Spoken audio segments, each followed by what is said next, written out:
just want to give a brief overview on COG and the Tmdl program. So for those of you that may not be familiar with COG, we are a voluntary association of local governments with over 250 members, and we do assist our members in planning for common needs and cooperating for mutual benefit. In the COG Tmdl program, the focus is on the bacteria impairments, specifically for E. coli, and lots of things can cause impairments, such as pet waste, illicit discharges, wildlife waste, like what we're going to talk about today, and more. And it's really important to address these impairments in order for our waterways to meet their designated use, such as recreation. So a Tmdl or a budget is set to ensure that they can safely maintain that use. So in North Central Texas, there are currently 23 impaired waterways in the Tmdl Implementation Plan, or I-Plan, which is shown on the map here. The most recent addition was North Fork Fish Creek in the Mountain Creek Lake Tributaries watershed. So through this I-Plan, COG works with local governments and members to implement best management practices to reduce bacteria sources, such as participation in regional initiatives, such as the Wastewater and Treatment Education Roundtable, Integrated Stormwater Management Program, other education and outreach, and more. And then the I-Plan also guides projects and workshops selected by members like today's webinar. In addition to webinars, COG has a lot of available Tmdl resources for you all. We do educational explainer videos, resources for septic systems, encouraging people to always pick up after their pet, and more. We also have quarterly newsletters and an annual program summary, which highlights really cool activities that are going on in the region. And now specifically in relation to today's webinar topic, we have template signage that you can post at parks and other places to discourage avian feeding, as well as educational handouts and a social media toolkit. Currently under development is a Don't Feed the Birds educational video. We're super excited about that, and that should be available later this summer. So these are all linked on the slide here and are available in the presentation, but they are also available on that Tmdl webpage, which I linked in the chat under the green banner labeled resources, as well as septic system resources. So Rachel is an urban wildlife biologist for Texas Parks and Wildlife and DFW. She has a bachelor's degree in wildlife and fisheries science from Texas A&M and a master's degree in wildlife ecology from Texas State. As an urban wildlife biologist, she focuses on making our communities more wildlife friendly through educational outreach and providing technical guidance. So Rachel, I will turn it over to you. Just let me know whenever you're ready for me to advance. Great. So I'm going to be talking about two different topics today for y'all, but up first we're talking about ducks and why it's bad to feed them. Feeding ducks and geese is such a commonplace thing that most of the time no one really thinks about it. I know I fed ducks and geese as a little kid, so guilty here myself. But it really is one of those things that, though it seems benign, so many people do it so much that it really has a lot of negative impacts. And so that's what we're here to talk about today. Next slide, please. So most of the time, what people are feeding ducks is bread and potato chip, popcorn, crackers, all stuff that they really shouldn't be eating. Next slide. So a natural diet of a duck would consist more like the things that you see here on this slide. So things like aquatic plants, lots of small invertebrates, grass, algae, even small fish for some ducks. So this is kind of more what they should be relying on. And when we feed them, when we provide supplemental food that's not part of their natural diet, they're not getting the nutrients that they need, and they also don't eat their natural food, so they become dependent on people and they're not getting the nutrients that they need. Next slide. And human food, not healthy for wildlife. They don't get what they need, and it can actually cause serious nutritional issues for them. Just like if we tried to survive on a diet of only white bread, it wouldn't work out too well for us. Same thing with ducks. And there's actually, it hurts their overall health, and they can actually end up with physical deformities, like you see in this picture. That's not a duck that has its wings like out and flapping. The birds, this is a deformity known as angel wing, where that can happen when they don't get the proper nutrition. And actually, the bone in their wrist kind of rotates outward. And so that bird can't actually lay its feathers flat. Its wings are permanently stuck like that. So that's a common deformity that you see when in malnourished ducks and geese. You also will sometimes see bill deformities where like the bill may be crisscrossed or kind of like droopy looking. Next slide. Another issue with feeding ducks is, anytime you feed animals, it's going to encourage them, it's going to kind of concentrate them in one location. So you have more ducks than usual in one spot. And anytime you have a bunch of individuals close together, it increases the chances for disease spread. So you're more likely to see things like duck enteritis that can pretty quickly kill ducks spread in a population where there's feeding going on. Next slide. Animals that have been fed also tend to become habituated to people. They lose their fear of people, and they get too comfortable around people. So you end up with ducks that may make their nest in a place that's like really not a good idea, like someone's yard. I've heard of them making their nest in little kind of like medians on parking lots where there's just like a little patch of grass. So places that are really like not suitable for a nest location, and can be a nuisance in some cases, depending on where it is.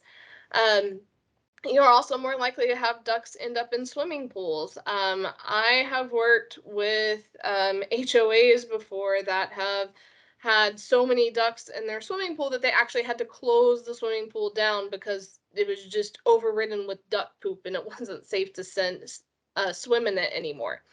And then these animals can also become aggressive, like geese especially. I think we all have a story of like a goose just being a jerk to us at some point.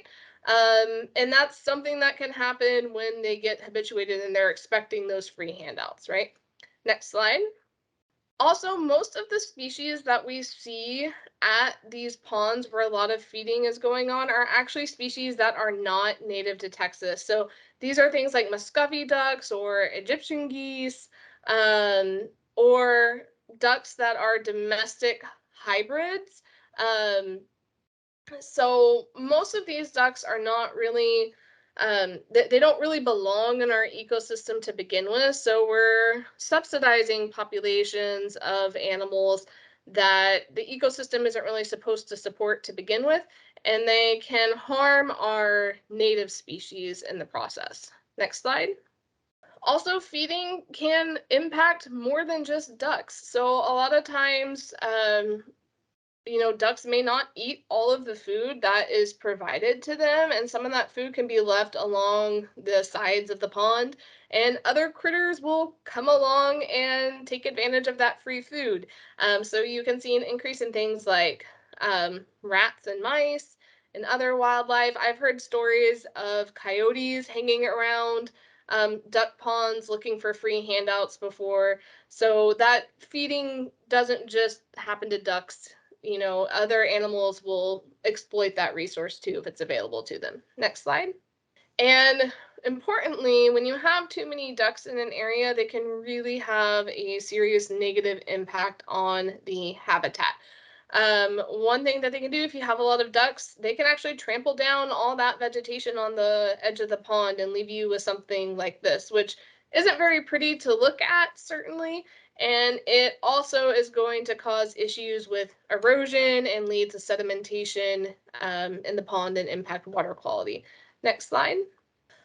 So water quality is obviously a big reason why we're here today to talk. And too many ducks in an area can definitely negatively impact the water quality. I mentioned before how people tend to feed so much to ducks that they don't eat all that food. Well, that leftover bread and stuff, it can end up in the water and start rotting, which can cause water quality issues. It also can get stuck in pumps and pipes and clog them up, and that can be expensive to fix. Also, ducks poop a lot, and that poop and all the nutrients and bacteria associated with it ends up in the water. And that can lead to messing up the nutrient balance in the water, or bacterial, too much bacteria in the water. And so when the nutrients get off, you can have things like algal blooms, lead to eutrophication, and you don't have enough dissolved oxygen in the water, which can lead to fish kills. Also, it can be really expensive just to clean up that duck poop, like to power spray it off of the hardscapes, like benches and sidewalks and stuff. Those costs can add up to a city. Next slide. So what can you do? One good option to start out with is just outreach and education. Most people don't realize that they're doing something that is harmful to the environment. They think that they're helping out and giving these nice ducks some snacks, right? So just educating people. Hannah mentioned how COG even has some signs that you can use to discourage feeding. So put up signs, just kind of reminding people, hey, this is a bad thing to do, and this is why. Please don't feed our ducks. We're trying to maintain good, the health of our water, right? Another thing that I recommend is to have some sort of feeding ordinance on the books. There is no state or federal law regarding wildlife feeding, so that is left to the local government to decide that. And I think every city should have a wildlife feeding ordinance on the books. Even if you don't think you're going to use it right away, it is something that's really beneficial to have kind of in your back pocket, so that if you ever do run into an issue, you have something in writing that you can fall back on to help you enforce people not feeding wildlife, whether that's ducks or bobcats or whatever. You've got something you can fall back on to try and put a stop to that feeding. Next slide. So generally people always kind of want to know, what if I feed them healthy stuff? And this is something that has become really common on the internet, like well-meaning people, like they hear about the angel wing and the other deformities that can happen, and they say, hey, bread is bad for the ducks. Let's, not feed them bread. Instead, let's feed them peas and grapes and whatever else. And these people mean well, but it's still bad to do. So next slide. And so I recommend don't feed them at all, because while this might address some of the nutritional issues for the ducks, it's not going to fix any of those other problems like habituation and habitat degradation and water quality issues. Next slide. So with our native duck and geese species, they have state and federal protection, so you're very limited in what you can do to manage them. But with non-native waterfowl, there's no state level regulation. So these are species that are not native to Texas, which again is most of the species that you're going to find at these ponds where you're going to have overabundant ducks and geese. And so with them, there are things that you can do legally to reduce their populations. So you can do oiling or addling of eggs. So that's where you coat them with oil, which thins the shell, or you just pick it up and shake it and then put it back in the nest. And both of those things will make the egg non-viable. So that will stop the population from growing. It's not going to be an immediate reduction, but it will stop the population from getting bigger, in theory, if you can get all the eggs, right? And you can also trap and remove the ducks and geese as well. And that will really give you, if you have a serious issue and you really need immediate relief, removing animals from the area is going to give you results. With outreach and education, that can help and slow down the feeding, but it's not going to impact the population immediately. And with oiling or addling eggs, like I said, that's going to stop it from growing, but it's not going to remove any ducks. And so if you really have too many, and you need ducks out of there fast, if you need to reduce the population quickly, trapping and removing will provide you with the fastest results there. Next slide. And so most people who are feeding ducks, it's important to remember that they mean well. They're trying to interact with nature. So I think it's generally a good idea to provide them with some alternatives. So things like bird watching, just, instead of feeding the ducks, just take some binoculars and watch them from a distance and see what they're doing. Watch them eat their natural foods.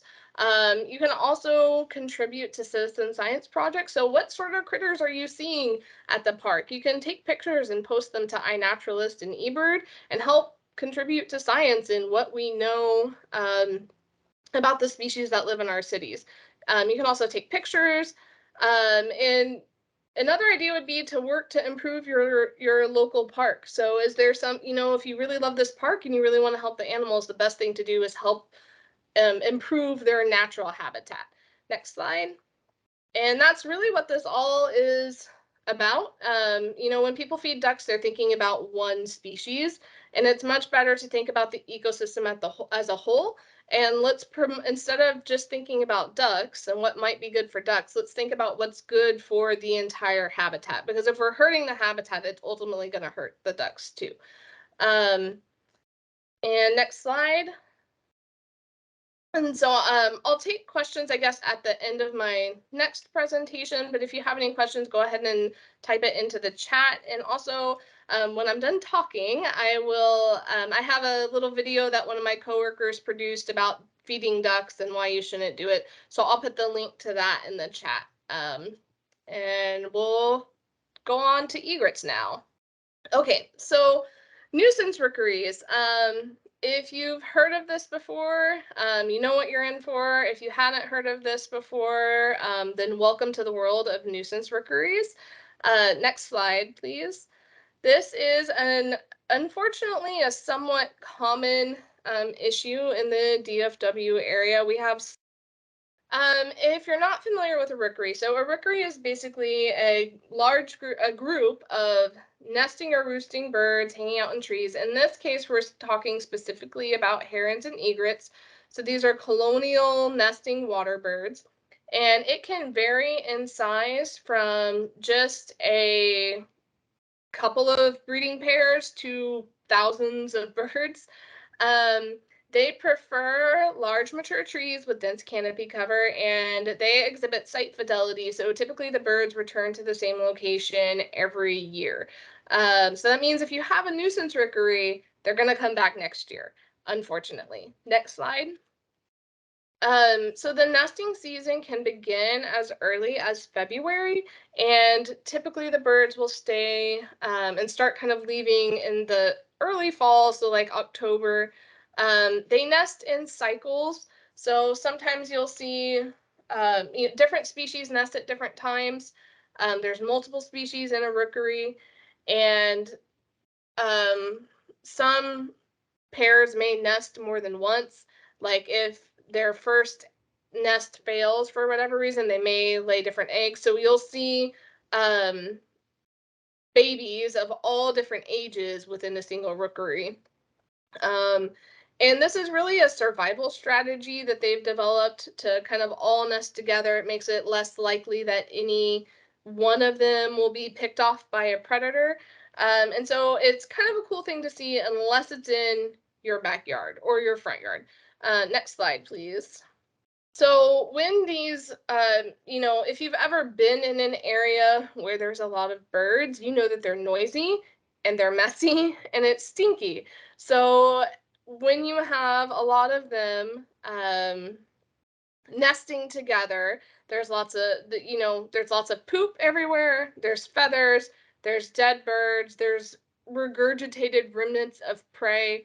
It's not what you want happening in your neighborhood, right? Next slide.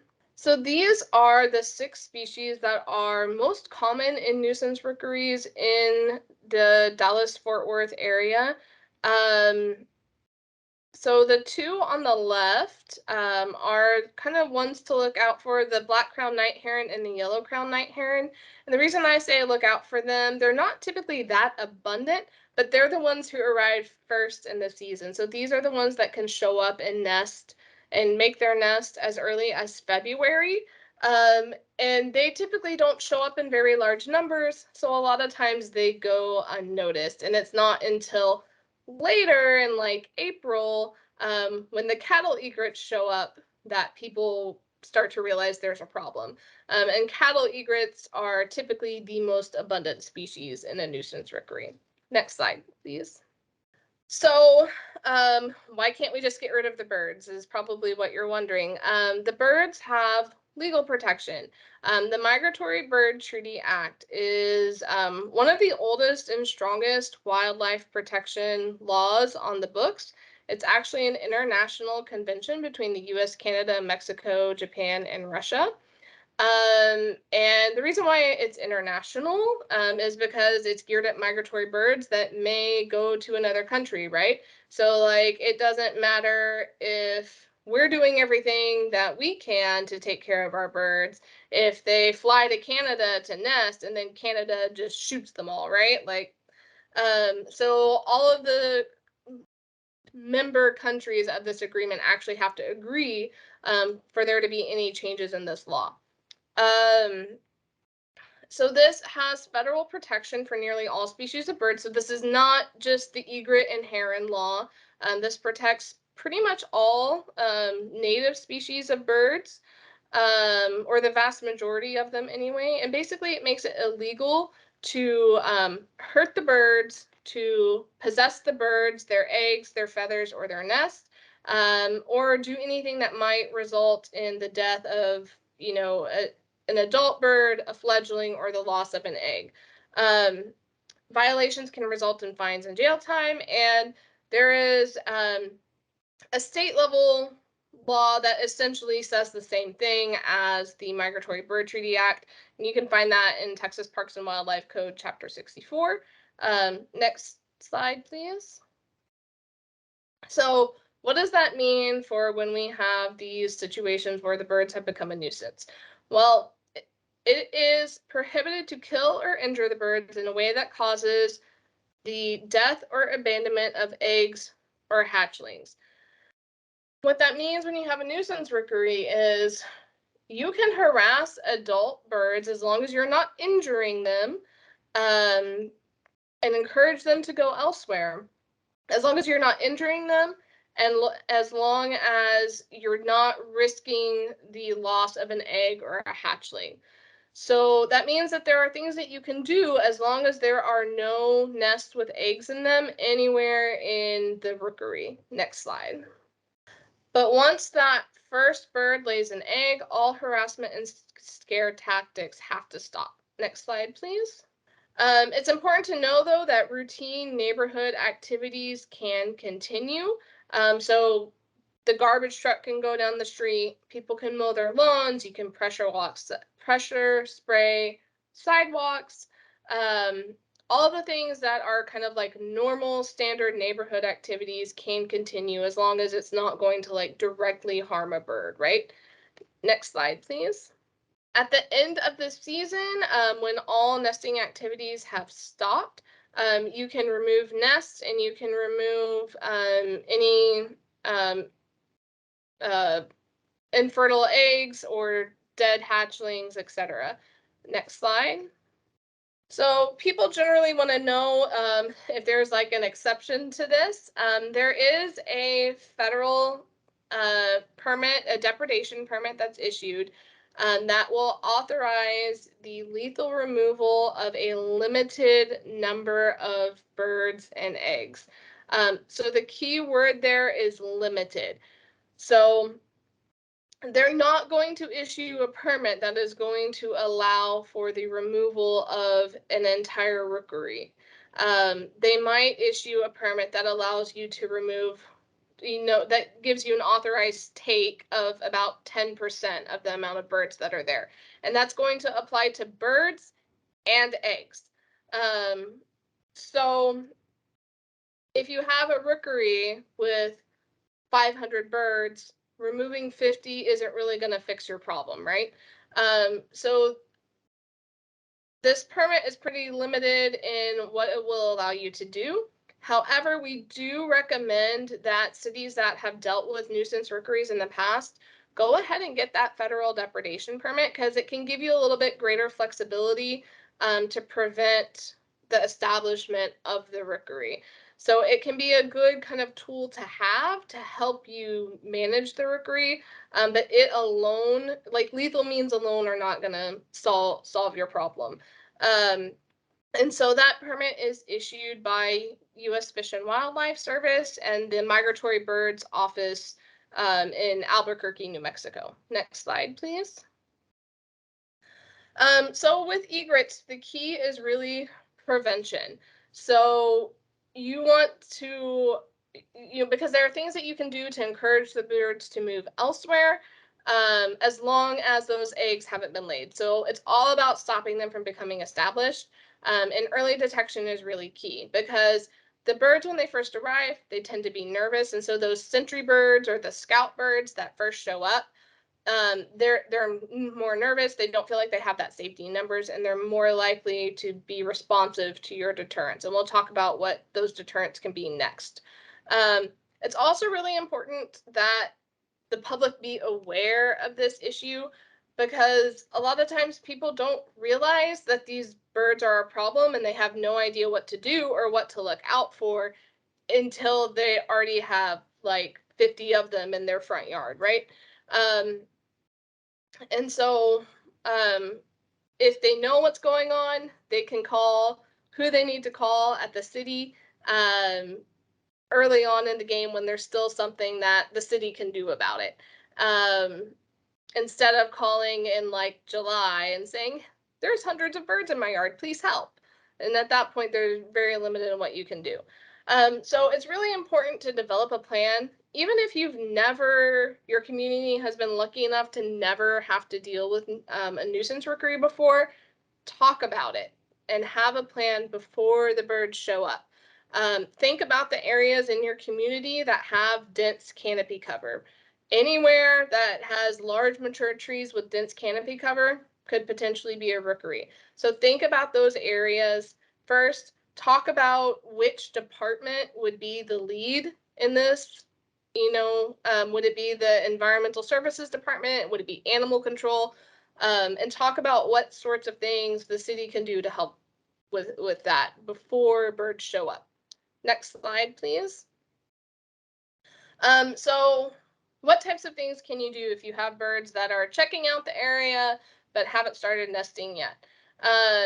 There are lots of different noise deterrents you can do. These can be things like predator calls, propane cannons, firecrackers, anything that makes a loud, scary noise can scare them and chase them off. Doing it once isn't gonna fix your problem, though. You're gonna have to do it regularly to scare the birds. You can also do visual deterrent, so things like mylar tape and scare eye balloons. You want to hang those high up in the trees. Sometimes people go out and they see like the lowest limb that they can reach and they hang it up there. But the birds are typically at the top of the tree. So you want to hang it high up in the tree where the birds will see it. They're shiny, they look weird. Birds don't like the way that they move, so it kind of makes them uncomfortable. Next slide, please.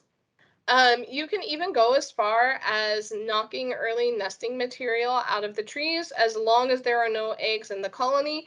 And of course, you want to be very sure before you knock that nest out of the tree that there are no eggs inside. One thing that you can do to do that is like take a cell phone or a video camera, put it on a long pole, and turn the video on and look up into the nest, and then you can bring it back down and you can see what's inside the nest that way. Next slide, please. But the most important thing that you can do is to modify the habitat by trimming the trees. Anytime you're managing for wildlife, habitat is key. And so if we can make this habitat unappealing to the birds, they're less likely to show up to begin with. And they'll be way more responsive to those deterrent activities if they already feel uncomfortable. So the birds prefer greater than 75% canopy closure, so you want to try and thin the trees below that. And basically what you're looking for, so this is a before and after on the screen here. So you want what you see on the right side of that photo. You know, the tree hasn't been scalped. You still have a tree, but you look up, you can see the sky, and sunshine can hit the ground, right? Next slide. And so this is just another example of kind of before and after. So again, we're not chopping down the trees, but we're thinning the canopy. You're removing overlapping branches. The birds really like the overlapping branches because it makes it easier for them to move around in the trees. So remove overlapping branches and make it so that you can, see the sky.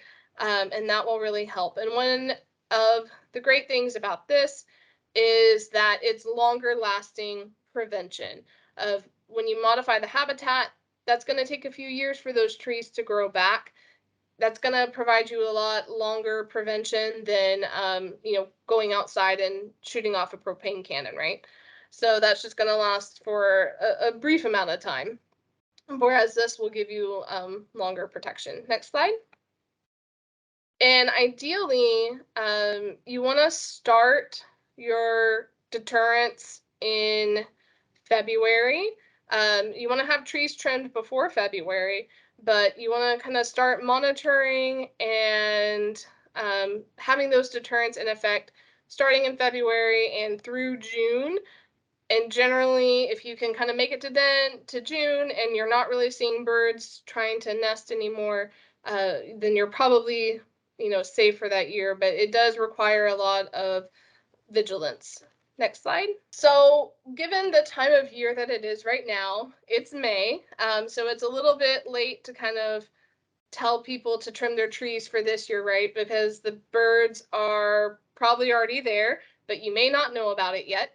Generally, the first time a city deals with this, the first call that they get, it's already going to be too late, unfortunately. So I kind of wanted to give y'all, I know a lot of people on this call work with cities, so I kind of wanted to give y'all some things to think about that you can do to help residents that are dealing with this issue. If you do, fingers crossed that it doesn't happen, but if you do get that call this year. So first and foremost, education. The more that you tell people about this, the less likely it is that they'll ever get established to begin with. So, put information out there, say, hey, this is what especially in the areas of your community where you've got that dense canopy cover. That's where you want to be telling people, in the fall to trim their trees, to be on the lookout for these birds and who to call at the city if you do see them. It also, when there are established nuisance rookeries, it is super helpful when the city kind of takes an active role and facilitates communication among the neighbors and planning, and it really can just go a long way to help people understand the regulations, understand what can and cannot be done, and also to have a line of communication among the neighbors so they can know, like, why there's loud noises at 7 a.m. or whatever in the neighborhood and things like that. Also, sometimes neighbors will get together because trimming trees can be expensive. Sometimes neighbors will get together and find a company and work with that company to kind of get like a group discount for the tree trimming cost. So that can be something helpful as well, just to kind of have that line of communication. So I know that all cities they're all different sizes. Everyone has different resources, different staffing.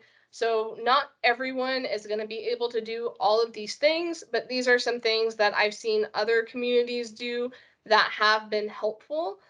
So these are just some ideas, and you can decide what may or may not be right for your city. One thing that can be super helpful is removing injured or deceased birds. That way you don't have residents handling the birds. You know, find a wildlife rehabber that is able to take the birds that need medical care, and then come up with a plan for, like, someone will come by this often to collect dead birds and dispose of them in a sanitary way, that type of stuff. Street sweeping and power washing, this is things that happen regularly in communities anyway, but in an area that is dealing with a nuisance rookery, you're going to want to increase the frequency of this to try and help keep things sanitary and help to deal with the smell. So talk about how often you can send cleaning crews in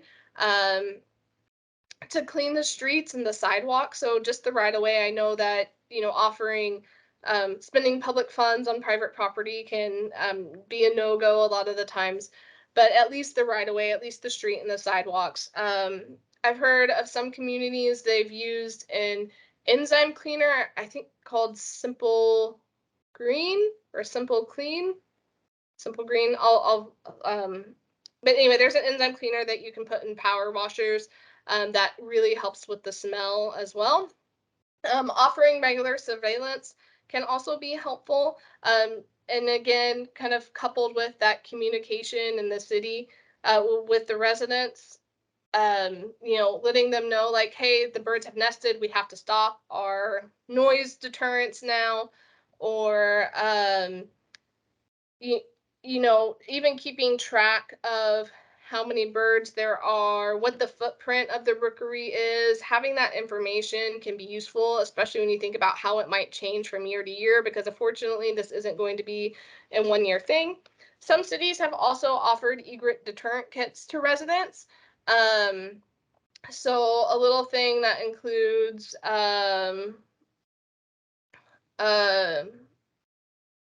like a couple of scare eye balloons or mylar tape, an air horn, some information about egret. So just giving residents a few things that they can have to kind of help in the early stages with deterring those birds can be helpful. Some cities will give those kits, but they won't give them until the residents have their trees trimmed, because they know that the deterrents are more likely to work when the trees have been trimmed. So that's something to consider. And then I know of one community that actually offered rebates on the water bill to residents that were dealing with this because they knew that they were having to use way more water than they would otherwise, right? So again, these are all just things to consider. It can go a long way in relieving some of the discomfort that the residents are feeling when they're dealing with this. And also, it was really just helpful for people to know that the city knows about the issue and they're providing all of the support that they can, right? And that goes a long way in towards, helping with the mentality of the people who are dealing with this and your interactions with them as well. Just to see that the city is involved and is doing everything that they can. And next slide. All right, and that's all I have. And if there's time, I will take questions. And I also have a video about managing egrets that I'll put the link in. And then I've also got like a little 2-page info sheet that I worked on with Adam Henry with Wildlife Services and Omar Barcanegra with U.S. Fish and Wildlife Service that we put together that kind of answers, a lot of high-level stuff that you're able to share with residents and things like that. And I'll send that to Hannah, and she can send that out in the follow-up email, so y'all will have that as well. Awesome. Thanks, Rachel. Thank you. All right. So now it's time for Adam's presentation. So Adam Henry is an urban wildlife damage management biologist for the Fort Worth district of the Texas Wildlife Services program. He has spent 11 years conducting educational programs, technical assistance, and direct control to resolve human and wildlife conflict in the DFW Metroplex. So Adam, I'll turn it over to you and just let me know when you're ready. All righty. Well, thank you all very much for having me. As stated, I am Adam Henry, USDA Wildlife Services, And I guess today we're going to talk about some urban geese. I know Rachel touched on it. And we're also going to touch base on some black vulture roosts and some permitting that we've rolled out. Some of you may have seen some of the black vulture permitting through some of the different news outlets and Farmers Credit and everything like that. So let's talk about that real quick. Next slide. So real quick, some housekeeping. Texas Wildlife Services has a three-part entity between USDA, APHIS Wildlife Services, the Texas A&M AgriLife Extension Service, and the Texas Wildlife Damage Management Association. Next slide.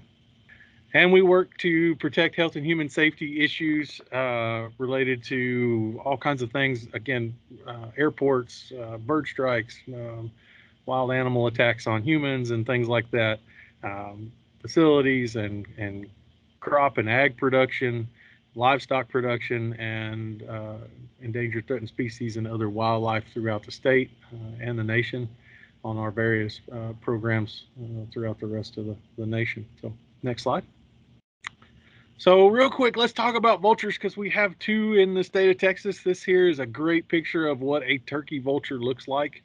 As we notice that big silver swath along the primary flight feathers, very distinct red head that we understand is indicative of what we call a turkey vulture.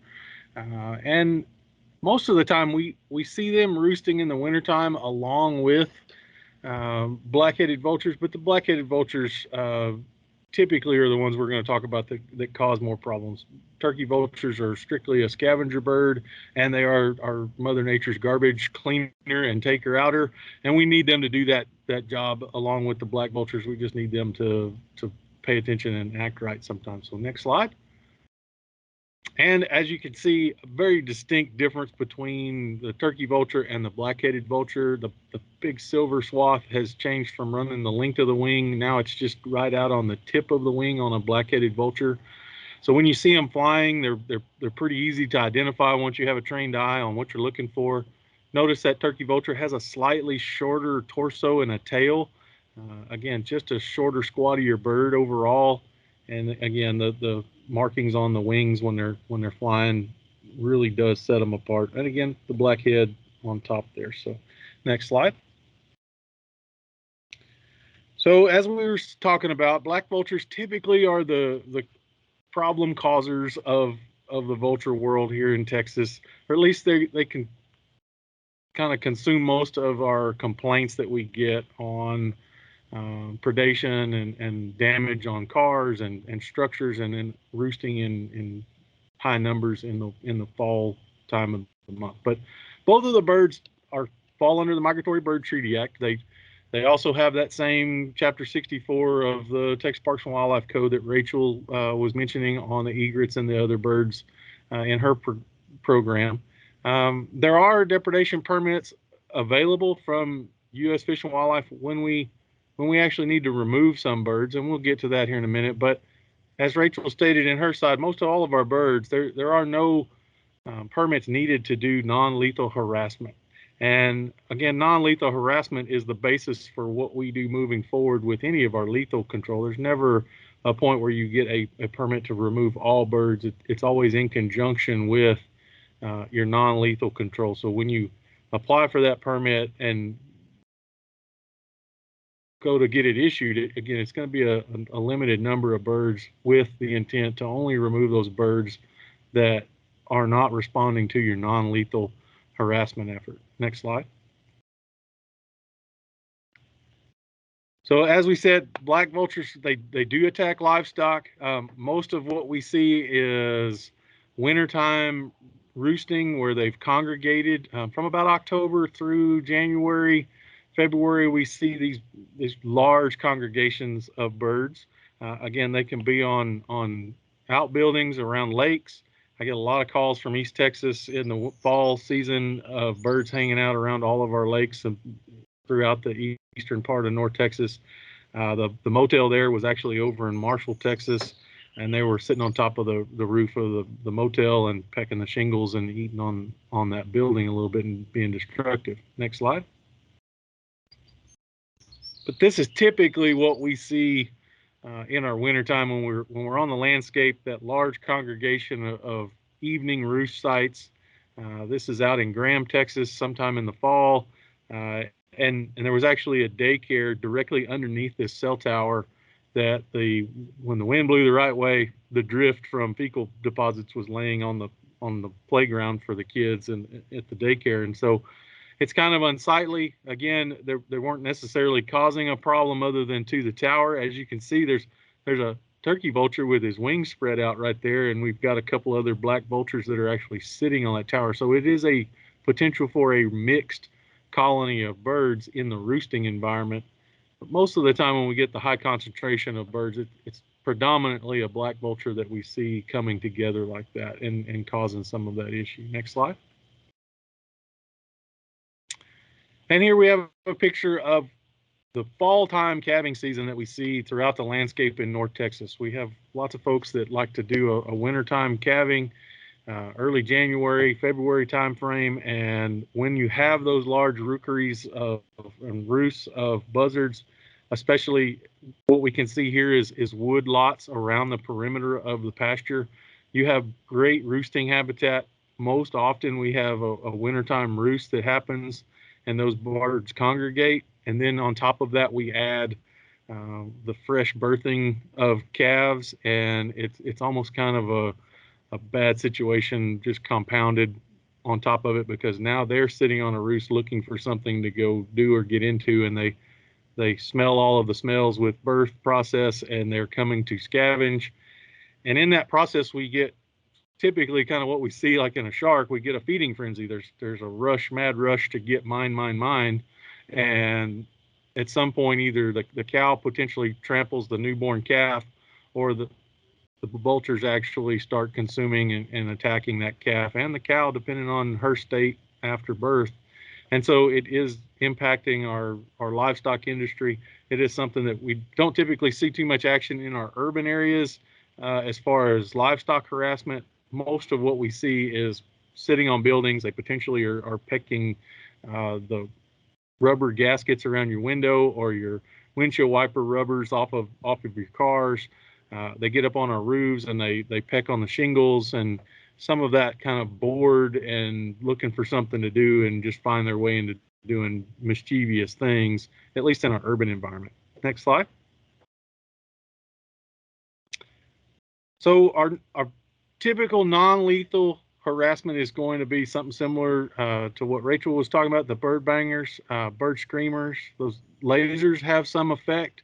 Again, we all want to use them in conjunction together. So an effigy is a great tool in conjunction with your harassment. This here is a great example of what an effigy would look like if it was a real bird and we had a permit to actually take a bird, then we would use that bird as an effigy. But it could be a cardboard cutout. There's several commercial companies now that are producing bird effigies of black vultures that do have potential, and they can be effective. Again, the effigy, just like a scarecrow in our garden, we do have to kind of move it. It does need to act and look real. And so when we just stick it in the tree and walk away and think that's going to happen and help, it doesn't necessarily always work out that way. There has to be some human interaction with those birds, with that effigy. The way we do that is with our handheld bangers and screamers and our pyrotechnics, propane cannons and things like that. And so we can move those birds very well in an urban environment. We have worked with several cities and municipalities in East Texas. The Sulphur Springs was the latest one we went to and helped teach their staff, actually their city police officers, how to harass birds and move a wintertime rookery from within their city. And it 2 or 3 nights, again, intensive harassment the first couple of nights, and by night 3 we had a few less birds there. They were moving along and stepping on out of town with that consistent harassment. So it is a very effective tool where we shouldn't have to necessarily use a lethal solution. So next slide. So where do we find those supplies? So there's a couple of companies. Reed Joseph is a company that I throw around a lot. They're a great little company that has lots of tools, and they are specific to the bird abatement program, offer a host of things other than the bird bangers and bird screamers. Margot Supplies is actually another company as well. Again, they're dedicated to animal abatement with scare devices. So Margot even has bear deterrents and things like that. Reed Joseph steps off into it a little bit, but we have things like the bird bangers, what you're going to need with handheld, and I typically recommend the handheld bird banger and the bird screamer. Then you're going to need that launcher. So it looks like a little starter pistol. It takes a little blank 6mm cartridge that kind of like your starter pistols at any of your high school races or relays or anything like that, to launch those pyrotechnics. For about $100, we can get a bird banger, a box of bird bangers and screamers. The pistols anywhere from $30 to $40. So really in that $100 to $150, you can buy enough tools that really it's not very cost prohibitive to have. Certainly, we don't want to buy a lot of the bird bangers, but one box is plenty is what I typically recommend cities and municipalities, because you can always buy more.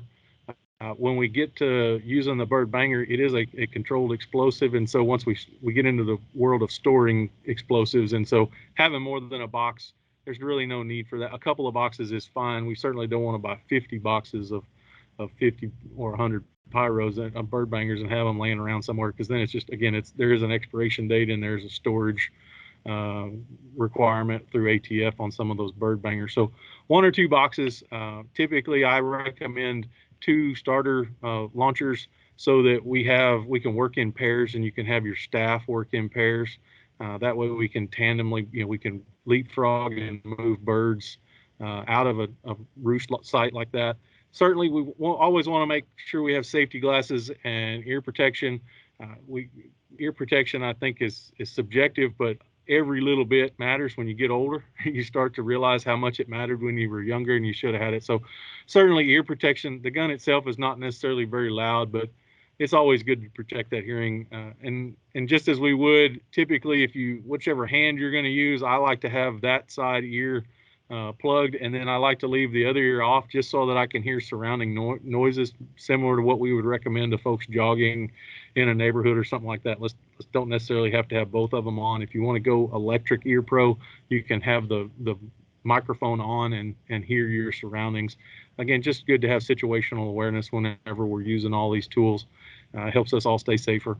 But those are great tools that local municipalities and even the homeowners, they're not regulated where a homeowner couldn't have them, but I typically caution the homeowner. Again, we're talking fireworks, and most of our cities do have an ordinance against pyrotechnics being discharged. So when we start talking about using those tools, even for say like for Rachel's egrets or any of the other stuff we're going to talk about here in a minute, definitely the homeowners need to coordinate that situation with their city and making sure that all of our partners are on board. We don't need a irresponsible homeowner to launch this thing off and cause a chain of events. We are pretty responsive with our first responders, and we want to make sure they're in safe, not coming looking for something that's not necessarily there and wasting their time. So let's keep all of our partners apprised of what we got going on. And again, it's a lot of this on our urban roosts is best left to the city staff and some of their partners to help move those roosts. It just works out better because we have more latitude. Next slide. And again, we use these tools every day. Most of us have some form of airports. If we're talking about DFW, Love Field, McKinney International, any of these airports, Dallas Executive Air, we have some form of bird abatement tool on site in those locations. So they're not foreign in most of our municipalities. Somebody has used them at some point, and so they're the standard of practice for even at airports and other locations like that. They're a great tool. As we could say in this picture, I definitely talked to our biologist here in San Antonio about making sure we had some iPro on. Whenever I posted that picture, I caught it real quick, like, oh, we probably needed some glasses. Again, just making sure we don't have any debris. When we look up like that, typically I turn my head because you do have a plume or a trail of smoke and debris coming out of that launcher and that little pyrotechnic as it's going up. So again, iPro is paramount, so we have a safe working environment. Next slide. Stationary pyrotechnics or these propane cannons are great. What we notice here is that we still have because it's stationary at an airport, we have a few bird droppings on it. So at some point, the bird stopped liking that stationary sound device. But certainly there are a host of companies that make a portable propane cannon as this one. This one just happens to be hard mounted to that structure. It can be mounted in the back of a truck. Some of the companies now make a remote control, and you can mount them in the back of a truck, and you could drive through the neighborhood and effectively move a buzzard roost if you need to, with just being mounted in the back of the truck, pointing that up at the roost and hitting the button and letting it discharge. It does work off of propane, and so there would be a propane bottle attached to it, so that that's what your gas would be in this exploder. And again, mini tools. This is something that you could buy. It may potentially be safer. We don't have any projectiles coming out of it. One of the things we have to worry about at least in the dry season with the handheld pyrotechnics is the screamer actually comes down to the ground. It doesn't explode, and there's potential to have an ember. And so we may have a fire hazard. This being mounted in a truck or up off of the ground, we do have a fireball that comes out of the end of that tube when it goes off. And these have been known to start fires, but again, mounted in a truck on a city block, certainly we shouldn't have any problem with a fire in that, or an ember in that situation. We can get some help if we did, but most of the time it's not that big of a problem because it's an elevated situation in the back of that truck. So next slide. As we said, we do have two permit options. One that we worked with U.S. Fish and Wildlife. So we do have the Migratory Bird Depredation Permit through U.S. Fish and Wildlife Services. When you apply for that permit, this permit is going to offer you more latitude for the amount of birds that you potentially need to remove. It's going to be based on the overall number involved. And so again, as Rachel said, there is a percentage that is given, but with this permit, there's a potential for a greater percentage if there's more birds involved. It's your standard migratory bird permit as it exists right now. Another one that we rolled out last year, and we've really kind of gotten some steam going throughout the public world of pushing this permit out, is our Texas Wildlife Damage Management Association's 5-bird permit.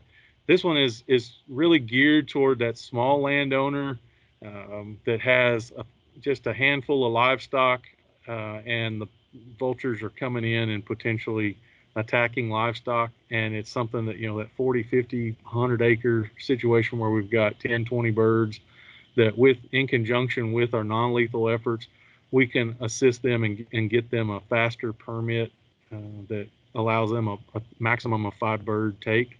This one, they actually are a sub-permittee of the Damage Management Association's permit. There is 750 birds available on that permit, and again, 5 birds apiece. So we're going to have a limited amount, but we had to get it down to 5 birds so we could actually get that out on the landscape. This one is almost instantaneous. There is a lag between filling out your permit with U.S. Fish and Wildlife and the time that they process it and get it back to you. So understand, that's why I think Rachel and I stand on that one of let's go ahead and get your permits now before you ever have a problem, because there's some time involved in the government wheels trying to get those permits. So either route that you go with these, the standard U.S. Fish and Wildlife Migratory Bird Permit, there's going to be some clerical work that needs to happen, and there's some time involved on the time you submit and they issue that permit back to you. The Damage Management Association permit, we're trying to get that one out in about a 2-day turnaround. Again, it just depends on what staffing availability is, but certainly within a few weeks on that permit versus a month or 2 months, something like that, current wait time on the other one. And they do offer options at least in the black vulture world, they offer that cooperator an option where we can help educate them and teach them about ways that they can maybe change their habitat, bring their livestock in, or change up their husbandry practices so that they protect that livestock a little bit better, and then offer them education on how to use that non-lethal equipment along with potentially needing to use that lethal equipment. So really good permits. And again, it gives us a chance to have that conversation with our end cooperators, and again, another level of assistance that they can receive. Next slide rather. So let's talk about our resident Canada geese. goodness, we had a really good conversation with the ducks, and let's keep rolling into keep with our waterfowl. This is our standard resident Canada goose, and I think most of us have seen geese running around the Metroplex. One thing we have to understand is these are large birds, average bird. Next slide. So anywhere from 5 to 14 pounds, with most of what I find average about 10 pounds on a mature goose. Remember, they're not sexually mature for 2 years, and on their 3rd year they start producing. So these are full-grown birds. Most of them are not leaving the Metroplex. These are resident birds. They do not migrate out of town. They may move around from pond to pond, but they are local. They're not leaving and flying thousands of miles to migrate. They're camped out right here. So just a little bit different bird. They do mate for life, so they are paired up. They nest in that March through April, so we should have little golden chickadees running around with these little goslings moving around. 2 to 9 eggs, typically 5 or 6 is average. Certainly can have the abnormal side of that, but a typical clutch is going to be in that 5 or 6 eggs, what we find. And somewhere around that 28 days of just incubation when they're going to sit on that nest. Whenever they get done, when they start hatching, the adults will start a molt process, and that lasts between 20 to 40 days. So when we start seeing that aggression that we were talking about in the other slide, it's typically because we have a nesting female, and those pairs, they share roles on the nest, and so you do get dad or mom out there patrolling and keeping everybody away from that nest. So they are territorial in that situation. That's typically what our bad interactions are with humans, and they really like to open their arms and hiss at you, and it really looks ominous when this big bird's coming to you. Next slide. So part of that, when we start talking about, again, back to the 3-year-olds are starting to actually pair up and lay eggs. We have the juvenile birds during that molt migration through late May and June, where we get what we call a molt migration. So there may be birds on a pond today, and something tells them, hey, we need to go to another pond, and they pick up and they leave, and the next day they are molted and they are not leaving that pond for 30 to 40 days. And so that's what we consider a molt migration. There's a great one out in Wichita Falls, or Mineral Wells rather, the golf course out there. We did a goose roundup one year, and in the weeks leading up to it, we had 300 geese that were hanging out at the golf course. The week we showed up, there were 150 birds left. And so most of our birds, if they are laying eggs on the pond, they typically they're not leaving, they're going to stay. So that's your resident population on that pond. Typically the other birds are juvenile, so you just never really know if they're not going to pick up and leave and try to find another place. Usually they'll stick around, especially if you have a lot of adult birds that are having nests. They feel comfortable there and they want to hang out. Good chance is they were babies from those same adults at some point, and so that's home and they don't really want to leave. But we have a healthy population that do pick up and move and show up in different places. When we talk about water quality, when we have 150 to 300 birds on a pond, there's 3 pounds of fecal matter that each one of those birds is leaving in that water. So we have, a really big problem again with disease load in the water. As you'll see here, we're going to talk about, we have grass destruction. So those birds are grazing on the grasses, and they'll actually do a lot of damage, maybe not as obvious as feral pigs, but they have the same impact on turf grasses throughout our areas. And obviously golf courses take the brunt of this situation because they have lots of water on golf courses. And so the grass destruction to the turf on the golf course can be very extensive for that month of that high density of birds being on there. And certainly we have a disease concern when we bring those birds into that confined area and they're in a concentrated area. Certainly salmonella and E. coli, Giardia, all of them are potential issues. Right now on the landscape, we have high path AI going on, and it has been detected in Texas. Certainly we had a nice little article from Parks and Wildlife the other day about first case in a wild bird and an owl. We have found it recently in a chicken house over in Erath County. We actually had our first case of human infection I read about up in Colorado at a chicken production or processing facility by one of the workers there.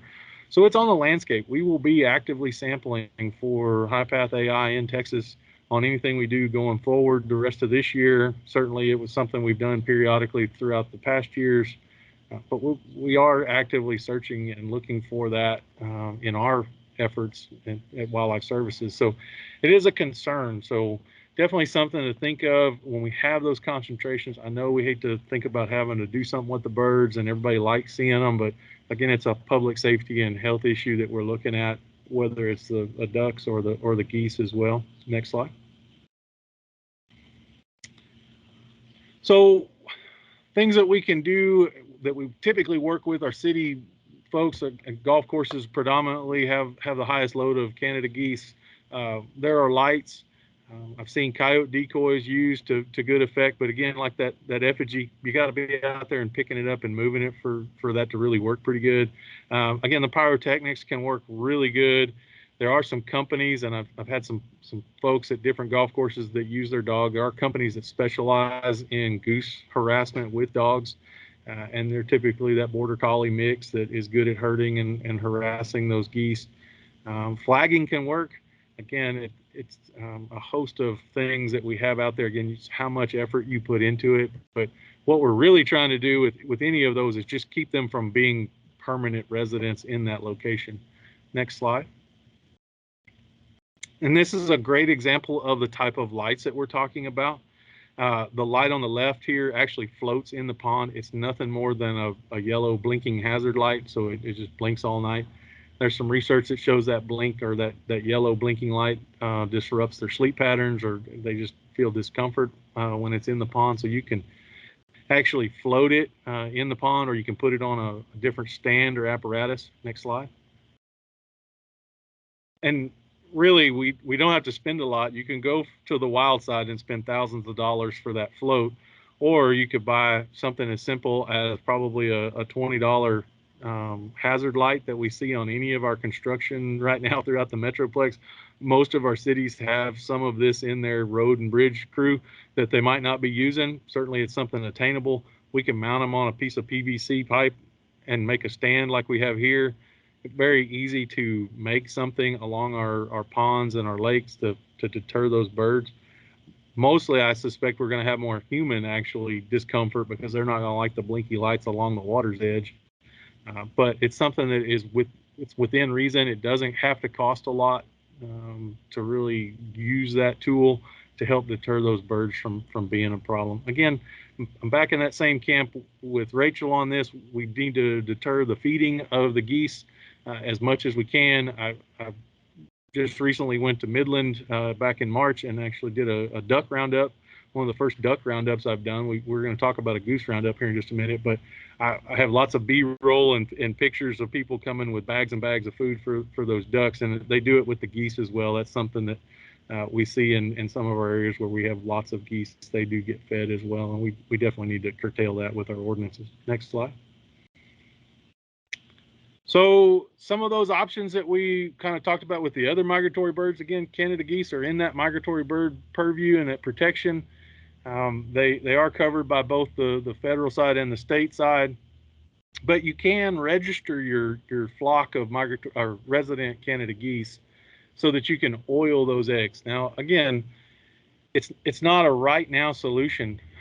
Again, geese take 2 or 3 years before they become sexually mature. So anything you start now typically has a 5-year plan on how you're going to actually start to see a reduction in that flock. And so we're going to let natural attrition happen, and if that's okay, then egg oiling might very well be a great thing to help maintain that flock, especially if you have a small, maybe 2 to 6 pairs on your lake right now, and you don't want all those birds.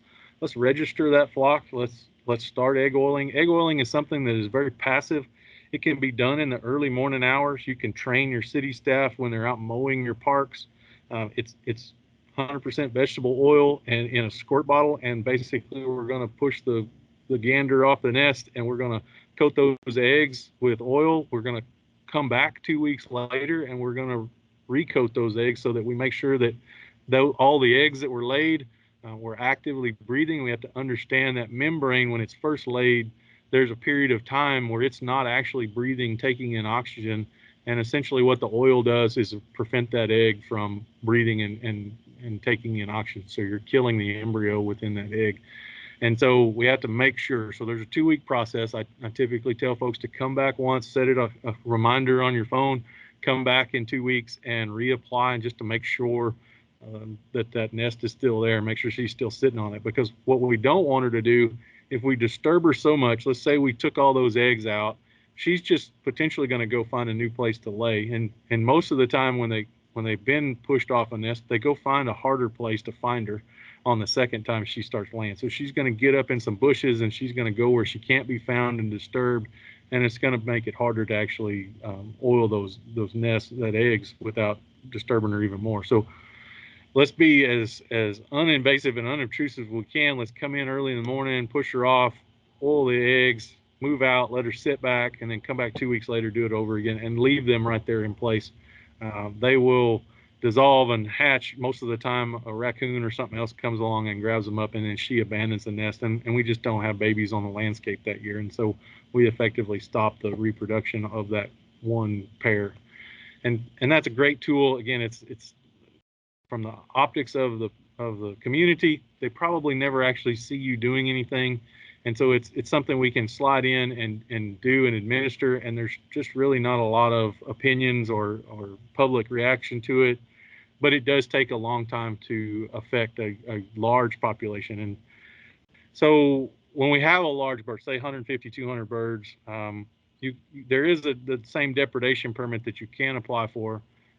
Again, it's based on y'all's end of it, or at least the private side of it. It's based on a limited number of birds in conjunction with everything else. On our side of it, I do offer that side where we can come in and pull a large number of birds off because we hold enough birds to do that. And again, in that process, I'm trying to reset your herd. We don't ever truly expect to take every bird off of the water. We typically leave a few token birds just so we have some birds there for the public to continue to see, and that way they understand, hey, we removed some, but we still have a few on the landscape. It does set it back to where next year when you register that flock, you can use your egg oiling technique to effectively control that population from that point.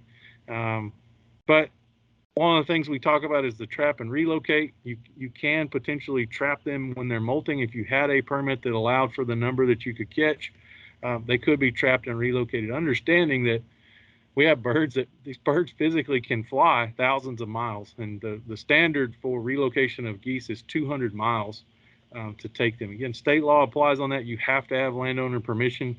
When you drop them off, you don't just get to drive off down the road and turn down a dead-end road and let all these geese out. It doesn't work that way. So there is that situation. There is that option in that depredation permit for lethal removal, and with our current high path AI, I think we're probably doing our due diligence not to spread that disease around. Would really recommend anything we do with avian and waterfowl right now is a lethal solution when we do it, because we are potentially spreading that to other communities, even within the city. If we were to take birds from one pond to the other, it is a concern on the landscape, even along with all of the other diseases that we have that birds are known to carry and pass on. It is a concern to take that to another waterway. And so those are definitely some issues to think about for our especially our city folks on how they want to move forward. But certainly something to kind of remember in the back of our head. We do have to remove them, and unfortunately we don't always have a place for them to go. Next slide. As we were talking about, great picture, actually a drone with a drone. We were doing a goose roundup in Plano. This is at one of the golf courses over there that we do it. This is a small group of birds. We actually now can, and the way we have been playing with drones when they first came out, we can actually use a large drone to move birds off of a body of water to us and bring them up on land. And then we've got staff on the ground to essentially walk them through a drive net into a trap. There's actually a trap on the back end with a door that you close. We actually use this same drive net system in Midland to catch those ducks. It was the first time I'd ever done ducks. I'm a little leery of mentioning that just because I think we have a lot of ducks that I haven't tried to worry about in domestic world, at least in cities, but it gives you an option. We actually had really good luck with the ducks. We caught 98 ducks on that city pond. We left about 15 or so ducks that just didn't want to play along. They were moving on past us, so we didn't worry about them, and we got the bulk of the birds. Again, these were birds that were being fed every day. I fully expected all of the ducks to fly out because they never molt and they are always flighted. But half of them actually came to us when we shook a bag. They were fed that much, and they were big, large Muscovy ducks, and so they really didn't want to fly. They wanted to eat breakfast instead of flying off. It was in early morning hours, so it was still dark. That may have played a factor in them wanting to fly. But when the geese are molted, they typically don't offer much. They want to run away from you. They want to go. Getting them out of the water calms them down a little bit, and we can direct them right into that drive net. Next slide. And then we can load them into a trailer or any other transport device, and we can go down the road and have final disposition. Again, when we set this up, it usually takes us longer to set the trap up and the drive net up than it does to do the drive. Usually 15-20 minutes of setup time, for most of the time about 10 to maybe 15 minutes worth of driving the birds physically into the drive net. And then we tear it down, load up, and we're off. We like that early morning hours. Again, heat in June and late May. We're starting to get hot this year, and that's a factor. So again, we want to have those birds loaded early in the morning. When we don't have play, especially in a golf course, we're trying to work around humans. And so we can get there early in the morning, get those birds loaded, and be off and do our deal wherever we need to go after that. But again, it's a great tool for our urban geese, and got a couple scheduled this coming June throughout the Metroplex, just to kind of, again, we're not wiping out geese. We're just taking the high load off of that central location or that smaller pond system so that we can kind of affect what we have in our waters. We did some up in the Wichita Falls area. We took 201 ducks off of a city lake that had an algae bloom on it when we got there. And so they had one dedicated employee around that city park that was constantly cleaning the fecal matter off the playground. I mean, it was all day long. That was his job. And hopefully I didn't make him have to go do a different job, but it was dramatic how much of an effect we had on that population when we could take those birds off of that small acreage kind of pond. Water cleared up. It was an active fishing pond. So again, we have people consuming the resource in there, that they had fish in it and they were consuming it, and they're playing on the playground. We have kids, and that environment is tough to have any kind of disease load on the water like that. So next slide. So guys, that pretty much concludes what I brought to talk. Happy to talk about other things. Any questions that we may have, happy to kind of open that floor to discussion for y'all if we have any discussion. Okay, no questions, no hand raised. So we're going to turn it over to Yvette Stewart. She's been with Audubon, Texas since 2018 and currently leads 2 statewide programs, Audubon's Conservation Leaders for Young Women and Bird City, Texas. Bird City, Texas is a partnership between Texas Parks and Wildlife Department and Audubon, Texas, which was launched in 2019, and that will be the focus of today's presentation. As the coordinator for the program, Yvette helps communities understand the application requirements, promotes the benefits to the program to interested communities, and engages with communities after certification. Yvette has a bachelor's in wildlife and conservation biology from the University of Rhode Island and her master's in education from the University of Texas. She is a passionate birder who loves engaging with the public on behalf of better environments for birds. So Yvette, we'll turn it over to you, and just let me know whenever you're ready for me to advance slides. Okay. Thank you so much for having me. As Hannah said, my name is Yvette Stewart, and so basically for Bird City, Texas, I am your go-to person if you have questions on the portal or the meaning of the criteria. And my goal for today is just to give you a little bit of the history of the program, how we came to be, and then also, why your community should consider either going for certification full out or just implementing some of the key criteria that we have. So next slide. So the history of the program. Texas Parks and Wildlife and Audubon, Texas were inspired by the success of similar programs. There's Bird Cities, Wisconsin, and then there's Birdtown, Pennsylvania, and we talked to both of those communities back in 2016 as we were kind of grappling with the idea of creating a similar program. So in the summer of 2016, a small group of partners met in San Antonio to assess interest and feasibility, and also to start establishing the criteria for certification. Criteria are heavily influenced by the urban biologists and their backgrounds with human wildlife management. A lot of the ideas that we've covered today would fit into different criteria for the Bird City, Texas certification.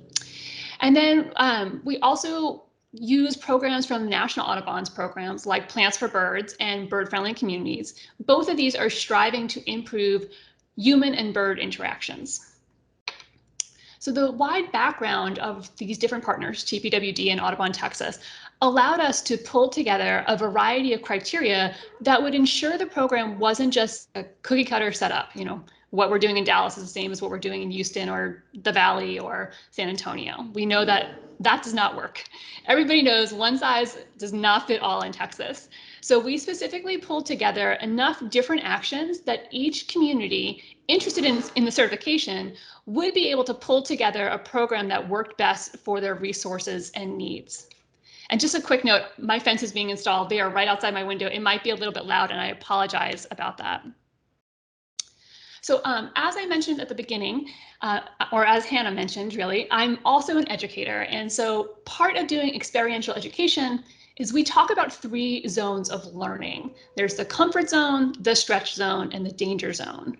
For comfort, no change really takes place in the comfort zone. In the stretch zone, things are not necessarily easy or comfortable, but they create a difference.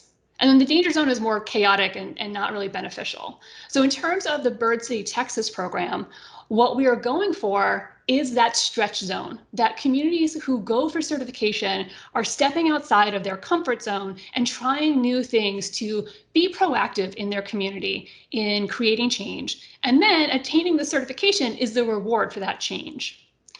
So next slide. One of the reasons that TPWD and Audubon chose to focus this program on birds is because of the unique value Texas has for bird populations. As you can see here, we are part of the Central Flyway, and a vast majority of bird species seen in the US will either overwinter here, they'll migrate through here on either spring or fall migration, and then we also have some very special breeders. Most of you are probably going to know about the golden cheek warbler, but of course things like painted bunting also use the majority of Texas to breed. Something like 98% of all migratory warblers will also pass through Texas. So for those of you who are not birders, warblers are often considered the gems of the birding world. They're right up there with hummingbirds because of their beautiful colors and their vibrant songs. And so knowing that Texas is a place that's so important to them, it's important. We can do a lot of great things to protect these birds.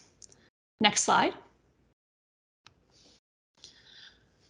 So not only do birds have tremendous appeal for Texans and the Texas visitors that come to our state, when we take action here, we are potentially having a positive impact on the whole Western Hemisphere. As I said, birds that overwinter here, they're going to go up to Canada to breed, or the northern states.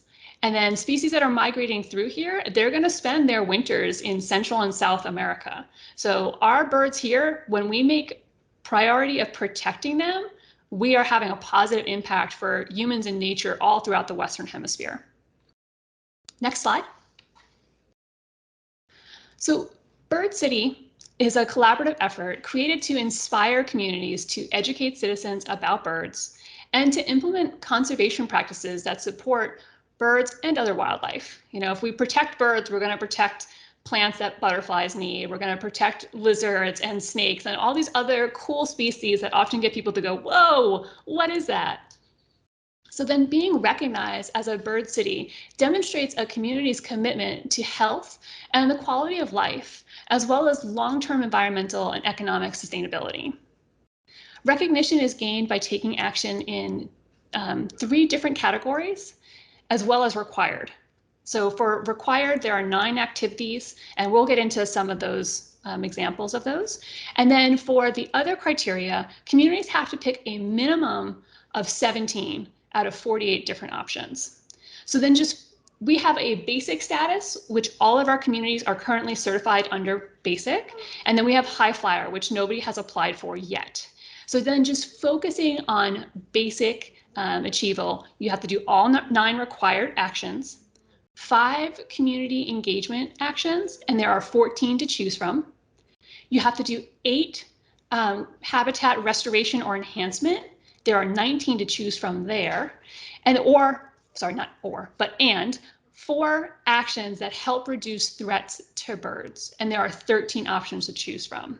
So that's how we get 17 criteria out of 48 potential options. And again, nothing is cookie cutter. Each community has the opportunity to really pick and choose the things that work best for them. Next slide. So what characterizes a bird city?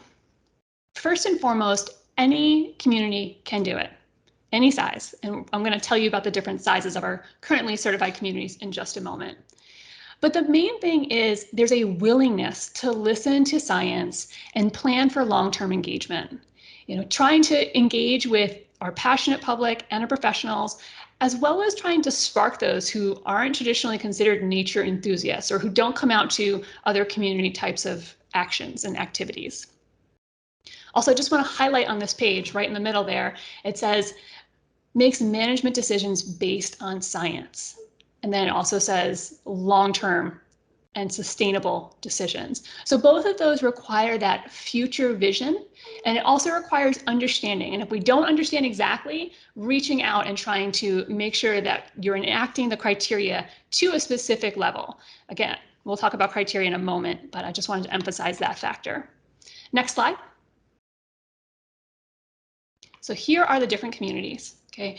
In our large community size, we're talking about 1 million or more people. So both Houston and Dallas are part of that 1 million+ population.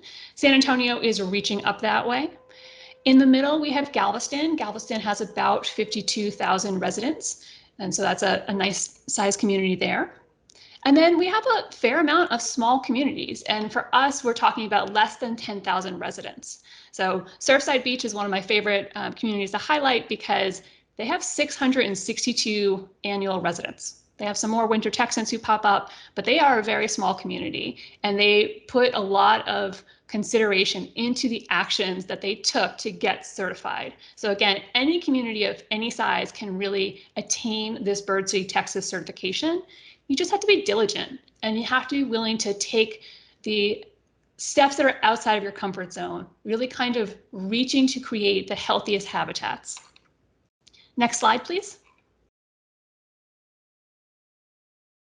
So as I've said, proactive action is required to become certified. Communities must prioritize the plans that protect habitat. We just can't hope that improvements to our habitat will happen. Hope is not going to change our projected population growth or, stymie the demands that are on our space and resources. We're up against a lot, so we need to be proactive in making change. Another way I like to think about it is no man is an island. We can't expect preservation of wild habitats that protect birds and humans, right? We've seen a lot today about how humans and birds are interacting. And if we have healthy spaces for birds, humans will be healthier too. So that can't fall on one person or one department or one organization. So here you can see what actions does a bird city take. We are going to prioritize working across departments, and that may be departments in your own organization, the municipalities, but it also could be reaching out to partnerships. And again, we'll kind of touch upon that in just another moment. Again, as an educator, I often tell my high school students that we are going to create change through 3 different areas: legislation, education, and dissemination. Dissemination of science, research, and information, and making it exciting and understood by the general public. So again, Bird City, Texas communities are going to integrate all of those things through policy, through community engagement or enacting actions that are tried and true science conservation. Next slide, please. So one of the challenges that we have seen so far in the program is that it's not always obvious to communities how rigorous the program is. And so to illustrate this, I've put these 3 different examples up here, and I just want to give us all, maybe 5 seconds to look at the first one and think about why would this not be considered a bird city activity? So a city passes an ordinance prohibiting the killing or trapping of birds. Why would that not be good? Well, so today we learned a lot about the nuisance species and those egrets, and those things are definitely good practices for that kind of large species. But sometimes we think about that as, birds that are supposed to be here. Things like brown-headed cowbirds. They can be detrimental to things like our golden cheek warblers. But if we are not specific in what kind of birds we can kill or trap, people might take it out of context. And so for us, for the Bird City, Texas program, this could be considered as redundant, right? Because we have the Migratory Bird Treaty Act, as Rachel and our other speaker has said today, right? You have to have special permits. You can't just pass an ordinance that says you can kill or trap birds. But then people might, again, take it out of context and harm native species. So going down to the second one, installing bird feeders at parks. Why is that not enough to be considered a bird city community? Well, first of all, it's not prioritizing natural habitats, right? It's supplemental. It could be beneficial, especially during certain times of the year. But also the birds that tend to go to feeders may end up being things like house sparrows or starlings that are not native. So it's a good step. You're trying to encourage people to interact with wildlife or see birds easier, but it's not enough. Okay. And finally, this last one, a pollinator garden that's 5 by 5. Why doesn't that live up to the standard of the program? It's just not big enough. It's not really making a big enough impact. So it's useful, but nowhere here does it say that it's a native pollinator. That would be more useful. Again, if it's not a native pollinator, maybe it's not actually benefiting birds. And that's, again, the goal of the program is to benefit birds. So there's some nuance in how we get to the rigorous nature of the program. Some of these steps are good and they are a step in the right direction, but you have to understand when they are beneficial and when they are not. Next slide. So I have done a variety of presentations around Bird City, Texas. I have presented to, things like interested communities. So whether that was a government municipality talking about going for certification or the local Audubon group. I have also done presentations at the Wildlife Viewing and Nature Tourism Academy or some of our certified communities. Their migratory bird fest, like Featherfest, just happened in Galveston. And every time I do one of these presentations, if it's in person, I have been gathering a little bit of feedback or information from participants. Predominantly, I ask them to envision what their community looks like in 10 years, as well as what it looks like in 25 years. And then to flip over the card and tell me 2 to 3 things that a healthy community should have or should embrace. And since you folks are all in governments and potentially have the ability to change things, I wanted to highlight what I've been hearing from communities. So first of all, whenever I talk about the future of their current community, they stress things like overcrowding. They think their schools are going to be degraded. They think that their current parks that they love will have been degraded or shrunken, diminished in some way. And communities are often worried about infrastructure degrading. So that could be our roads, that could be our hospitals, that could be our access to fresh food. Okay. But then again, on that flip side of what does a good community look like, they always talk about involved citizenry. People who show up for action. They talk about good schools and specifically good science education and hands-on projects, things that make the real world come alive and can be applicable outside of classrooms. Okay. They also talk about, accessible food, green spaces that are protected, green spaces that are flourishing, green spaces that are healthy. And so for me, for my vision for Bird City, Our program addresses those big concerns because we emphasize future planning. Certification is not based strictly on what you have done, but your promise and your vision for continuing to enact criteria. So specifically, if you were to apply this year, we are opening the application in just a couple more weeks, early June. For your application, you would tell us everything that you've done since July of 2021 and will do through December of 2022. That's this 18-month period. That's the application period.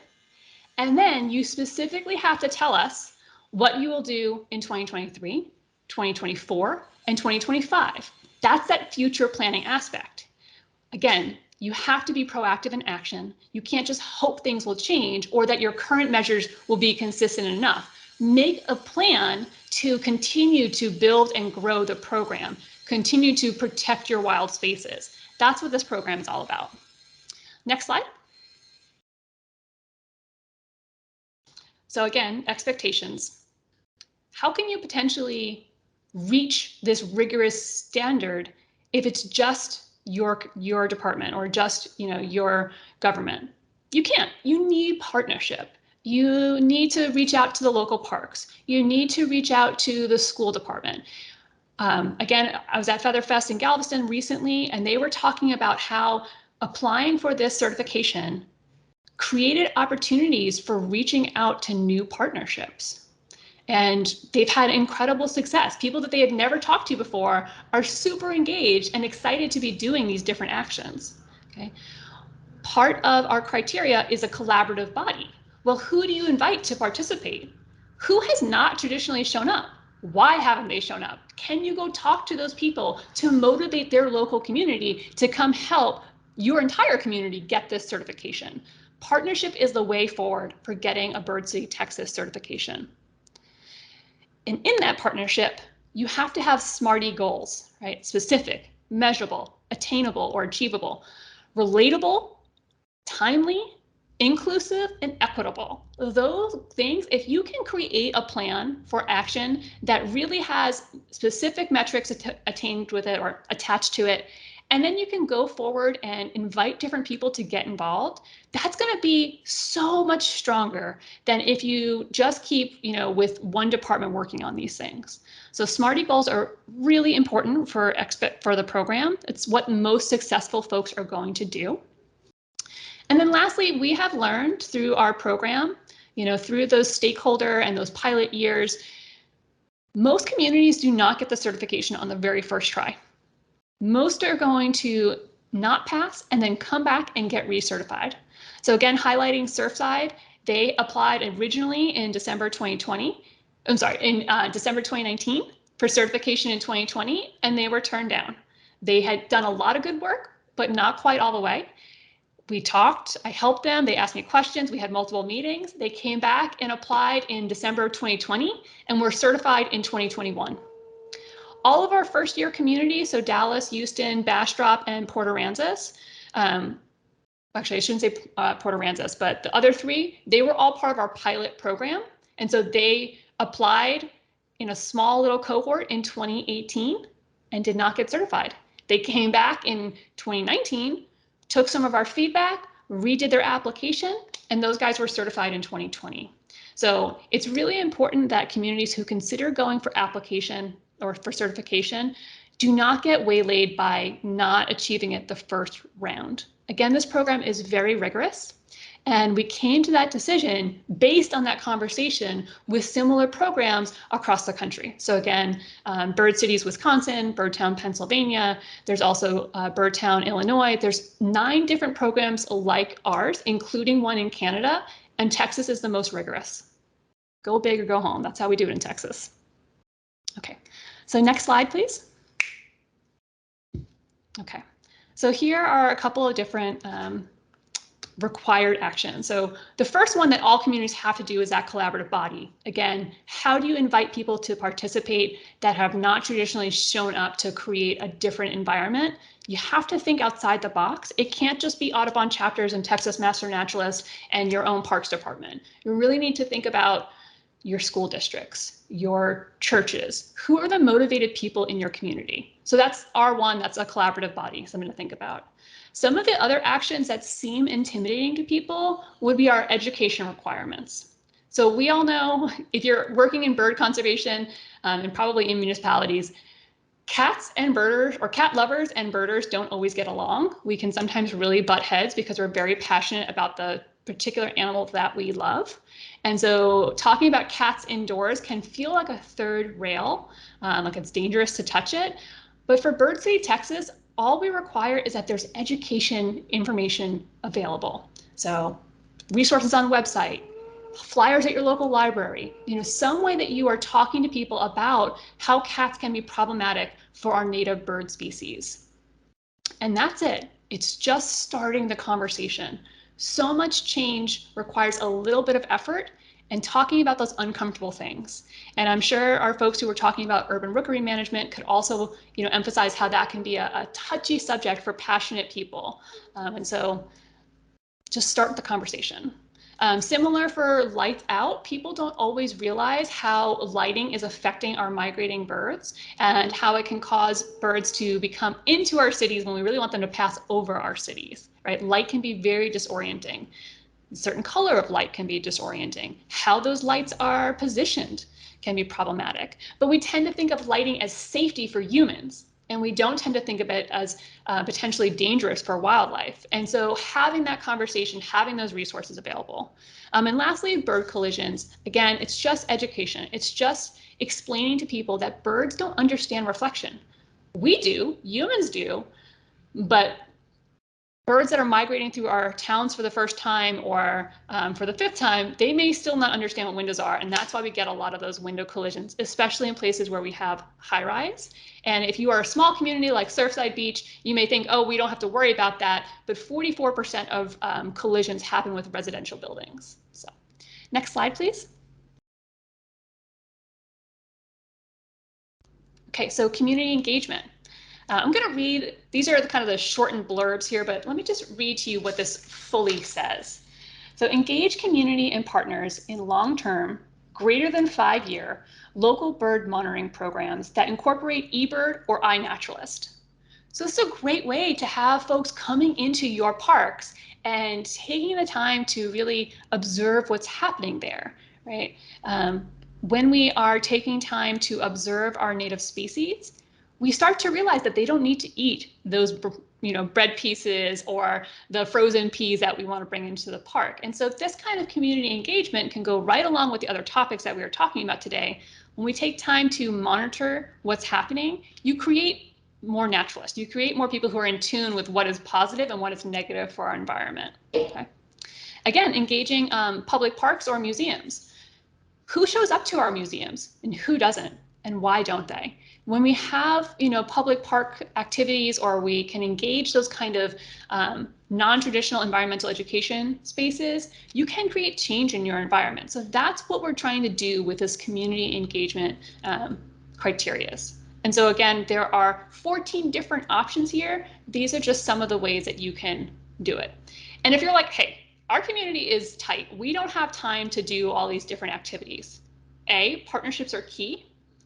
And B, what about money? So, something like sponsoring the annual event gets your name out there, kind of elevates your community to the people who live there. They see that you care and that you're investing in it, but you don't necessarily have to have a lot of staff designated to be doing those activities.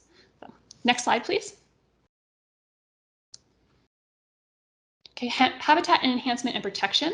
This is the category where we require the most amount of action and you have the most options. So again, there are 19 different options and we require you to pick 8 of those. So again, incentivizing a group participation in restoration.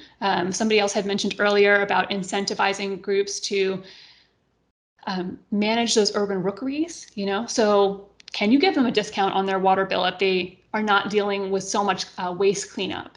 How can you get people to buy into these actions that are going to shift what is happening in your environments around your community? A community approved native plant list. This is talking about all the new development that we are seeing in Texas. As we are putting in new housing development, or as people are renovating and moving here from out of state, they're not going to know what to put into their yard that is beautiful but is going to reduce the need for watering. If your community has an easily accessible native plant list, then you are reducing the requirements on our resources, and you are encouraging better habitat for birds and other wildlife. Okay. And municipal development plans being reviewed. Is that the best siting? Are you destroying native habitat to put in a new building? Is there a better place for that building? You know, stopping and pausing on some of these big development things is hard. Most communities don't think about it because we have such a demand for our growth right now. But if we can take a step back and really kind of look at the impact of a new development and say, wait, there's some really great live oak trees there that are important, that are hundreds of years old, that we can't get back if we uproot them or cut them down. What if we put the building over here? Taking those moments to review the plans can be really fundamental to creating change in your community. Next. Okay, this is our last category, you know, threat reduction for birds or safer spaces for birds. For folks who may not be super familiar with migration through Texas, like I said earlier, you know, birds from all over the world are going to move through our state. When we have lights in our major cities and even in our suburban areas at night, that creates a disorientating effect on our birds. They think it might be sunrise, and so they come down. They can't see the stars that they're navigating by, so they get lost. There is sad video, I don't know a better word for it, of the memorial lights at the Twin Towers and birds just going in circles and staying in that stream because they are confused. And so anytime that we can turn our lights out, birds are going to be able to move through swiftly and get safely to their breeding territories. Specifically, lights out is just turning lights out between 11 p.m. and 6 a.m. when the majority of humans are not using those lights or benefiting from those lights. Another thing that we can do, and especially, you know, our municipalities, people who are in charge of the public golf courses, our public parks, is using an integrated pest management approach, right? Not just putting out rodent poisoning, because that will work its way through the food system. You know, not just spraying indiscriminate pesticides, you know, being very, very particular about how you're getting rid of things like fire ants. Eventually, all of those things work their way into the food chain. How we distribute our pest management practices will directly impact birds and the balance of the ecosystem. So being really thoughtful and reevaluating the plans that we may have been using for a while, really trying to see, are they up to standard of our current science? Okay.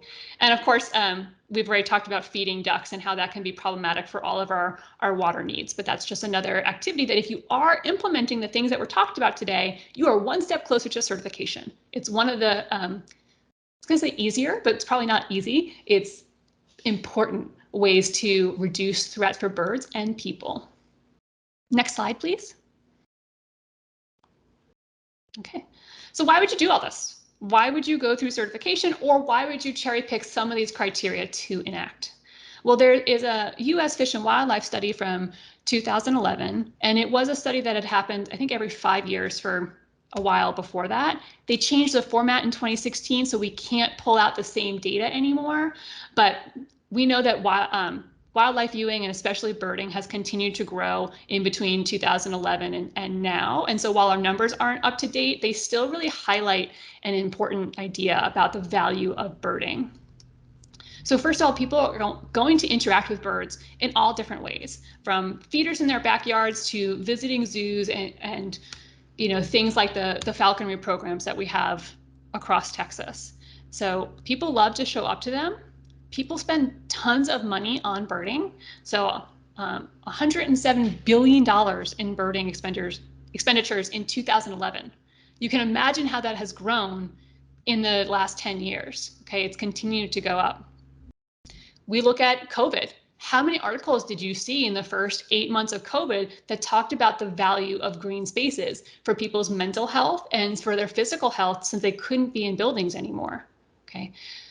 If we look at jobs, when you have green job opportunities, they can create 31 billion in employment opportunities for people. So a lot of money can go into your community when you start to prioritize birds and bird habitat. Next slide, please. And just to illustrate that, we have Surfside Beach, again, I kind of talked about them a lot today, but they just have some great little highlights for their community. So they had this varied thrush that showed up in 2021. Yeah, 2020, I'm sorry, in the summer of 2020. And it drew people from all over the US to come see this bird. Birders are crazy people. We will drive across the state of Texas to see one species. And when we do that, we need a place to crash. We need restaurants to eat in. And so, you know, for Surfside Beach, this community that has 600 people year round, they got 500 visitors in 10 days from this community, from this bird. And that's because they were highlighting it on social media. And of course, eBird was helpful for that. Next. And then this one here, this is the beautiful, amazing bat falcon that showed up at Santa Ana in the Rio Grande Valley. Again, people from all over the US showed up to come and look at this bird. This bird was the first time ever being seen in the US, and it stayed for months. And so people from California, from New England, from all over the US came down, stayed in hotels, ate at our restaurants, and contributed to the economic value of this bird. Next. And so I just want to summarize that when we take time to value birds in the places that they need, we create value for our communities. So even things that we don't traditionally think of as being healthy habitat for birds, and we think of them as being very people-centric, they can be super beneficial to birds. So golf courses, you know, that IPM, integrated pest management, keeping spaces and feeders for our small birds, not the geese that we were talking about. Places like cemeteries with their huge trees that are quiet, safer places for birds. These are all ways in which you get value in your neighborhood, and the birds can be well reported there and interacted with. Next. So that's it. I am super happy to talk to anybody who's considering going for Bird City, Texas certification. I can break out more of the specific criteria and what we think you should be doing with those. And again, it's not a cookie cutter activity, and it is not a one and done. You will continue to need to work on your actions so that you can continue to have safe places for birds and people. And I'm happy to take any questions. I'm not seeing any questions or hands raised at the moment, so I will jump right ahead. We do have some upcoming TMDL meetings and other meetings for COGS. We've got the Trinity River National Trail Task Force that's coming up on May 16th, the Regional Stormwater Management Coordinating Council on May 18th. We have an Urban Forest and Heat Island Mitigation webinar on June 2nd. The TMDL Coordination Committee, which is the larger, the overarching committee that oversees the TMDL program, will be meeting on June 15th. We've got a subcommittee meeting coming up in July, the Upper Trinity River Basin Coordinating Committee meeting in August, and the Monitoring Coordination Forum subcommittee in September. You can add all of these meetings to your calendar by visiting COG's Environment and Development events page, which I have linked in the chat, and I'll include that in the meeting follow-up as well.